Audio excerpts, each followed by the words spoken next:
Meanwhile, ahead of the former president's court appearance, thousands of his supporters held an all-night vigil at a park near the Durban courthouse. The pro-Zuma crowd wore ANC regalia to show their solidarity, defying a directive from the ruling ANC's National Executive Committee.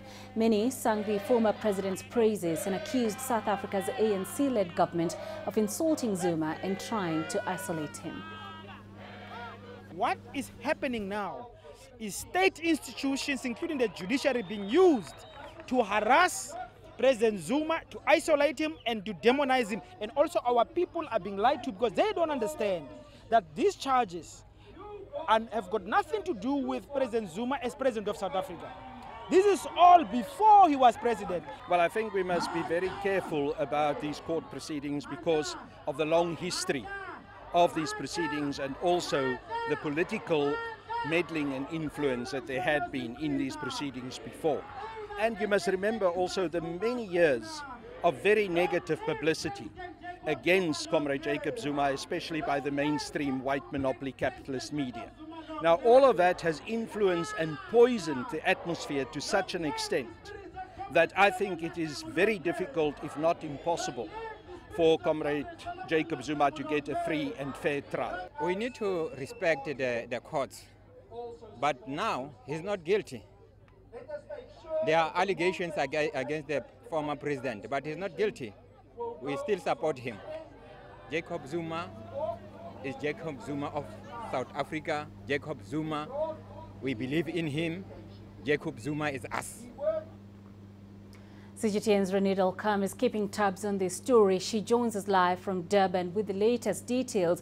Renee, what are the key highlights from Jacob Zuma's appearance at the Durban High Court today? Well, there's been a huge build-up over the last few weeks to this court date. But when Jacob Zuma's court hearing happened today, the hearing, which lasted for less than 30 minutes, was almost a sidebar event for his supporters. For them, the big moment, the highlight of this day was him addressing them for the first time since he was forced to step down a short while ago as president of South Africa. So Jacob Zuma supporters came out in their numbers. I'm told that they came from all across the province of KwaZulu-Natal, which is known as a stronghold for Jacob Zuma and the ANC.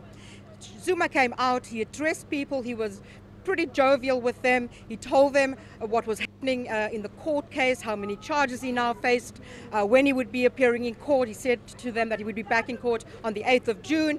He also told them that there were many people, he didn't say specifically in the ANC, but there were many people who were determined to see him kicked out of office. So he spoke to them and gave them a bit of an update that they hadn't heard from him before.